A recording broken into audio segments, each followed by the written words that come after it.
मेरी शादी हुई एक अच्छे परिवार में, बहुत ही संपन्न परिवार था और सभी बहुत अच्छे थे। मेरे फादर इन लॉ का समाज में नाम था, परिवार का भी नाम था, सभी बहुत अच्छे थे और मेरी सारी ख्वाहिशें पूरी होती थी। यहाँ तक जो भी पहनने ओढ़ने को हो, चाहे जो भी खाने की इच्छा हो, जो भी कुछ होता था वो सब ख्वाहिशें पूरी होती थी। और जहाँ भी घूमना हो तो उसके लिए भी कोई बंदिश नहीं था, जाती थी। फिर भी पता नहीं क्यों एक अंदर में ऐसा लगता था कि कुछ इनकम्प्लीट सा फील होता था, कि वो आनंद नहीं था जीवन में। जो उस आनंद की खोज में हमेशा थोड़ा लगा ही रहता था कि अरे कुछ तो है। मेरे एक प्रॉब्लम्स भी आ गई थी, मेरे कैंसर डिटेक्ट हो गया था। तो कैंसर डिटेक्ट हो गया तो फिर मैं बहुत परेशान थी कि मेरी लाइफस्टाइल तो कभी से ख़राब नहीं थी। मैं खाना भी कभी बाज़ार का, कभी इतना चाट चपाटी नहीं खाती थी, घर में भी सात्विक फूड ही लेती थी।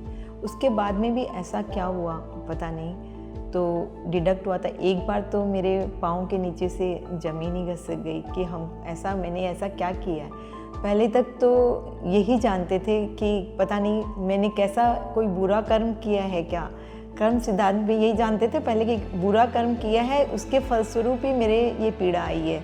और क्योंकि मेरा रहने में ऐसा कुछ था नहीं कि मैं कभी कुछ गलत खाना पीना लेती नहीं थी, तो फिर ऐसा क्या है कि मेरे क्यों आया, मतलब यही चिंतन मनन वगैरह सब चल रहा था। तो मेरे में एक शक्ति आई कि मैं जब मेरे केमो लगता था तो मैं केवल अपना सांसों पे ध्यान रखती थी और मेरा केमो कंप्लीट हो जाता था, तब आकर के बोलता था मैम आपका कंप्लीट हो गया।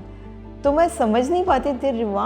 और जब केमो के पहले इंजेक्शन लगता था तो वो बोलते थे कि इसमें थोड़ी जलन होगी, पेन होगा, लेकिन मैं पहले से ही श्वासों पे ध्यान देना शुरू कर देती, आनापानसती ध्यान करती थी मैं तब से। और वहाँ पर टीवी लगी हुई रहती थी कि आप लोग कुछ भी माइंड डाइवर्ट करने के लिए कुछ मूवी लगा देते हैं या कुछ लगाते हैं। मैं बोलती नहीं, आप सब ऑफ कर दीजिए। तो मैं अपना आनापानसती ध्यान करती थी। आनापानसती ध्यान में इतना ज़्यादा, तो ये मेरे को वहीं पर पता चला कि इतना मैं 1 घंटा 1.5 घंटा केमो का हो रहा है सेशन, मेरे को पता तक भी नहीं चलता था। इतना स्मूथली मेरा ट्रीटमेंट हुआ क्योंकि मैंने विपश्यना ज्वाइन की थी। गुरुजी हमेशा बोलते थे कैसे भी संवेदना आए उसमें दोनों में समता रखनी है। तो ये भाव मेरे मतलब एक सीढ़ी जो ना ऊपर लेके गया मेरे को। तब मेरे को खुद को कि मैंने निर्मला रुंगटा मेरी सिस्टर को मैंने बहुत धन्यवाद तहे दिल से किया।